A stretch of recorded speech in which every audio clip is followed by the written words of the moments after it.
Sir ನಮಸ್ಕಾರ. ಇದೇ ರಸ್ತೆ ನೋಡಲ್ಲಿ ಕಾಣ್ತಿರಿದ್ರೆ ಡಾಂಬರ್ ರೋಡಿಂದ ಈ ಜಾಗ 1 ಎಕರೆ 26 ಕುಂಟೆ ಜಾಗ ಸೂಪರಾಗಿದೆ. ಸುತ್ತ ರೋಡೆ, ಇದಕ್ಕೆ 2 ಕಡೆ ರಸ್ತೆ, ಸುತ್ತ ಫೆನ್ಸಿಂಗ್ ಆಗಿದೆ. 1 ಎಕರೆ 26 ಕುಂಟೆ ಜಾಗ, ಒಳ್ಳೆ ಸೂಪರಾಗಿದೆ ಜಾಗ ಮಾತ್ರ ನೋಡಿ. ಒಳ್ಳೆ ತುಂಬ ಚೆನ್ನಾಗಿದೆ. 2 ಕಡೆ ರಸ್ತೆ ಬರ್ತದೆ, ಇದಕ್ಕೆ ಹಂಗೆ ಬರ್ತದೆ. ಜಾಗ ತುಂಬ ಚೆನ್ನಾಗಿದೆ. ವಿಲೇಜ್ ಪಕ್ಕನೇ, ವಿಲೇಜ್ಗೂ ಇಲ್ಲಿಗೂ ಒಂದು 200 ಮೀಟ್ರ್ ಆಗುತ್ತೆ ಅಷ್ಟೆ. ಜಾಗ ತುಂಬ ಚೆನ್ನಾಗಿದೆ. ಬೆಂಗಳೂರಿಂದ ಒಂದು 80 ಕಿಲೋಮೀಟ್ರ್ ಆಗುತ್ತೆ.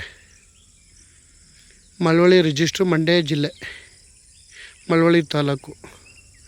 ಇವರು 2 ಲಕ್ಷ ಹೇಳ್ತವ್ರೆ 1 ಕುಂಟೆಗೆ. ಸ್ಲೈಟ್ಲಿ ನೆಗೋಷಿಯಬಲ್ ಆಗುತ್ತೆ. ಜಾಗ ತಗೋಬೋದು, ತುಂಬ ಚೆನ್ನಾಗಿದೆ. ಇದು ಹೈವೇಯಿಂದ ಈ ಜಾಗಕ್ಕೆ ಒಂದು 2-2.5 ಕಿಲೋಮೀಟ್ರು ಆಗುತ್ತೆ ಈ ಜಾಗ ಹೈವೇಯಿಂದ. ರೋಡೆಲ್ಲ ಡಾಂಬರ್ ರಸ್ತೆ. ಜಾಗ ಮಾತ್ರ ತುಂಬ ಚೆನ್ನಾಗಿದೆ. ಫಾರ್ಮ್ ಹೌಸ್ ಮಾಡ್ಕೊರ್ಗಂತೂ ಅದ್ದೂರಿ ಜಾಗ.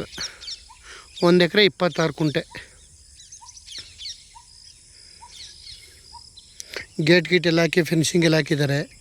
ಸೂಪರಾಗಿದೆ ಜಾಗ ಮಾತ್ರ. ಫಾರ್ಮ್ ಹೌಸ್ಗಂತೂ ಹೇಳ್ಕೊಂಥ ಜಾಗ. ಒಳ್ಳೆ ಗೇಟ್ ಎಲ್ಲ ಹಾಕಿದ್ದಾರೆ. ಒಳ್ಳೆ ರೋಡ್ ಗೀಡೆಲ್ಲ ಭರ್ಜರಿಯಾಗಿದೆ ಜಾಗ. ತುಂಬ ಚೆನ್ನಾಗಿದೆ ಒಳ್ಳೆ ಜಾಗ. ವಿಲೇಜ್ ಪಕ್ಕನೇ.